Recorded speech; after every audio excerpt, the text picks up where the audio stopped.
ભારત અને બિયોન્ડે સુરત ગુજરાતના 16 વર્ષીય ભવ્યા વિજય ભટ્ટર દ્વારા લખાયેલ ફેબ્રિક પુસ્તકની વિશેષ આવૃત્તિ કરી છે. આજે 8મી માર્ચે આંતરરાષ્ટ્રીય મહિલા દિવસે અનેક કાર્યક્રમો યોજાઈ રહ્યા છે.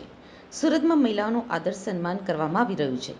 સુરતની 16 વર્ષીય દીકરી ભવ્યા ભટ્ટરની એક ફેબ્રિક બુક પણ સુરતની મહિલા સાંસદ અને કેન્દ્રીય રેલવે અને એપેરલ રાજ્યમંત્રી શ્રી દર્શનાબેન જરદોશ દ્વારા બહાર પાડવામાં આવી છે. વધુ વિગતો આપતા ઓગમન્ટ અને જાર ટીમ સાથે સમગ્ર કાર્યક્રમના સંયોજક દિનેશ નાવડિયાએ કહ્યું હતું કે વૈશ્વિક સ્વપ્રતિષ્ઠિત નેતા તરીકે ઉભરી રહેલા પ્રધાનમંત્રી શ્રી નરેન્દ્રભાઈ મોદીની લોકપ્રિયતા બાળકો અને પુખ્ત વયના લોકોમાં વધુ લોકપ્રિય છે. પ્રધાનમંત્રી નરેન્દ્ર મોદીની કાર્યશૈલીથી પ્રભાવિત ભવ્યા વિજય ભટ્ટરે પ્રધાનમંત્રી શ્રી નરેન્દ્ર મોદીની સરકાર 1.0 અને મોદી સરકાર 2.0ને તેનું મૂલ્યાંકન ફેબ્રિક પેજ પર કર્યું છે, જેણે સુરતને ટેક્સટાઇલ સિટી ટાઇટલનું બિરુદ મેળવ્યું છે. ભવ્યા ભટ્ટર અર્થશાસ્ત્ર તેમજ લલિત કલામાં પ્રતિભાશાળી પ્રતિભા ધરાવે છે અને આગામી દિવસોમાં લેખન ક્ષેત્રે તેમની પ્રતિભાને વધુ વિકસિત કરવાની યોજના ધરાવે છે. આ પુસ્તક વાચકો માટે એક સફર, વિવિધ સરકારી નીતિઓ અને પહેલો દ્વારા પ્રવાસ બનવા માંગે છે, જેણે છેલ્લા એક દાયકામાં ભારતના આર્થિક વિકાસ અને વિકાસને આગળ વધારવામાં મદદ કરી છે. આ પુસ્તકનો ઉદ્દેશ ભારતને 2014થી 2024 સુધી રાષ્ટ્રીય વિકાસ માટેની વિવિધ સરકારી યોજનાઓ અને નીતિઓ ઉપર સશક્તિકરણ અને શિક્ષિત કરવાનો છે.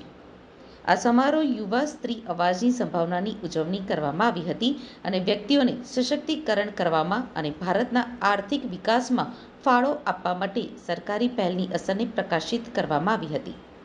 આ પ્રસંગે કેન્દ્રીય કાપડ અને રેલવે મંત્રી શ્રીમતી સુષ્મા સ્વરાજ ઉપસ્થિત રહ્યા હતા.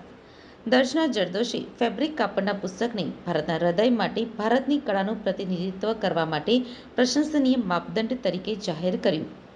આ પ્રસંગે સુરતના municipal commissioner Shrimati Shalini Agarwal IAS પણ ઉપસ્થિત રહ્યા હતા.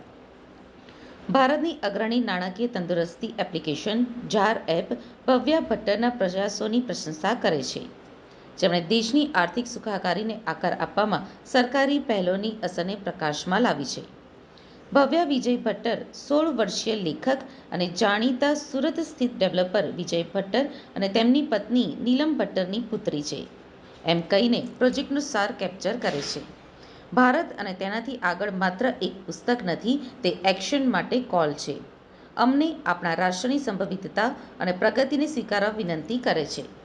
હું આ પ્લેટફોર્મ અને દિનેશ નાવડિયા, મધુસૂદન ગ્રુપ, ઓગમિન્ટ અને જાર એપના મારા વિઝનને શેર કરવા અને પ્રસારિત કરવાના સમર્થન માટે આભારી છું, તેવું વિજયા ભટ્ટરની દીકરી ભવ્યા ભટ્ટર કહી રહી છે. हेलो, मेरा नाम भव्या भट्टर है। मैं सूरत में फाउंटेन स्कूल सूरत से हूँ, उसमें 11th स्टैंडर्ड में मैं पढ़ रही हूँ। और ये जो इवेंट है, मेरी एक बुक जो मैंने लिखी है उसका लॉन्च है। बुक का नाम भारत एंड बियॉन्ड है, जो हमारे भारत में पिछले 10 साल में क्या क्या डेवलपमेंट्स हुई है, क्या क्या चेंजेस है, जिसने हमारे देश को एक अलग ही रूप दिया है, जिससे आज हम बहुत डेवलप कर रहे हैं, बहुत प्रोग्रेसिवली आगे बढ़ रहे हैं, उसके बारे में ये बुक है। ये बुक लिखने का विचार आपको कहाँ से आया? तो ये बुक लिखने का विचार ऐसा है कि जब मैं अपने दोस्तों से भी बात कर रही हूँ, किसी से भी फैमिली से हम बात करते तो अक्सर मैं ये सुनती थी कि भारत में तो कोई भविष्य है ही नहीं, हमें अब्रॉड चले जाना चाहिए सेटल होने के लिए। यू नो हमारे यहाँ पे बहुत गरीबी है, बट यहाँ पे लोगों को पता ही नहीं कि भी हाल ही में रिपोर्ट आई थी कि इंडिया ने एक्सट्रीम पावर्टी तो इरेडिकेट कर दी है। लोगों को ये सब चीज़ें पता नहीं है, तो मैं चाहती थी कि ये जो पब्लिक नैरेटिव है वो चेंज होना चाहिए। लोगों का जो मिसकंसेप्शन है और जो लोगों के जो थॉट्स है भारत के बारे में, वो बदलने चाहिए। हम कोई पिछड़े हुए देश नहीं है, हम दुनिया की one of the fastest growing economy है। तो अगर हमारा देश बदल रहा है तो हमारी सोच क्यों नहीं?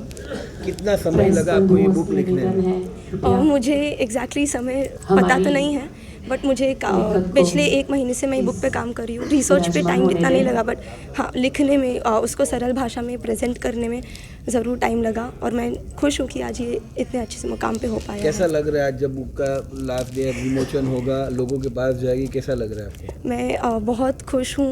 ऑब्वियसली इतना बड़ा अपॉर्चुनिटी मुझे मिला, और मैं होपफुल हूँ कि यह बुक देखने के बाद लोगों को पता चले कि हम उनका जो थॉट प्रोसेस है वो बदले, और जो मेरा इंटेंशन था वो सक्सेसफुल हो। किसने इंस्पायर किया आपको ये बुक लिखने के लिए? तो ऐसे तो ऑब्वियसली हमारे जो भी लीडरशिप पोजीशन पे है, हमारे जो प्राइम मिनिस्टर है, उन्होंने जो भी सब भी चीज़ें लाई है वो हमारे यूथ के ऊपर भी काफ़ी इम्पैक्टफुल है। वो एक डेफिनेटली इंस्पिरेशन थे, बट उनके अलावा मेरे पेरेंट्स मेरे लिए सबसे बड़े इंस्पिरेशन थे। उन्होंने मुझे इतना सपोर्ट किया क्योंकि उनके बिना मैं नहीं सोच पाती ये सब करने का। और मेरी फैमिली, ऑफ कोर्स मेरे गुरु, मेरे टीचर्स जिन्होंने इंकरेज किया, जिन्होंने मुझे ये सब सिखाया। आपके जैसे जो नवयुवान हैं उनको क्या संदेश देना चाहेंगे? मैं उनको ये संदेश देना चाहूँगी कि हम सबके पास अलग अलग क्वालिटीज़ हैं, तो अब ऐसा टाइम है कि हम सबको साथ मिलना चाहिए। जो हमारी क्वालिटीज़ है एक दूसरे के साथ कॉम्प्लीमेंट करना चाहिए। हमारे देश की प्रगति के प्रति हमें कंट्रीब्यूट करना चाहिए, क्योंकि बातें करने वाले बहुत हैं, एक्शन लेने वाले बहुत कम। तो हम वो युवा बनते जो रेडी। मैं विजय दामोदर भट्टर और मेरे बड़े भाई साहब हैं कृष्ण कुमार जी भट्टर एंड अजय भट्टर। बेसिकली जो भव्या बुक लॉन्च की है तो उसके अंदर हम लोग एक्चुअली एचयूए फैमिली में रहते हैं एंड ऑल द थिंग्स जो उसने मिली उसको, ये इकोनॉमिक के बारे में मिली, ये कोई भी, ये हम लोग जब साथ में रहते हैं, हम लोग प्लानिंग में, तो कभी इनके बड़े पापा कृष्ण कुमार जी गाइड करते हैं, कभी अजय गाइड करता है, कभी हमारे से। ये पूरा का पूरा हमारा परिवार इतना साथ में है और उसी बेस के ऊपर ये उसको मिलता रहा गाइडेंस और वो अपने टैलेंट के हिसाब से आगे बढ़ती है। सर, ये बुक लिखने का उसको विचार कहाँ से आया और आपने और आपकी वाइफ ने उनको कैसे सपोर्ट किया?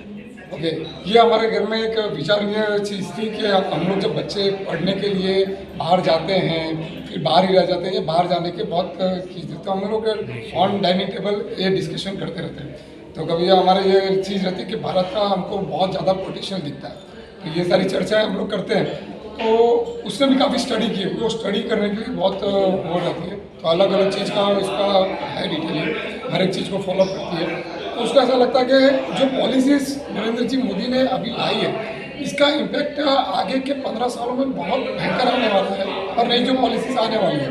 ही is very much impress by Narendra ji Modi and foreign minister इन सबसे।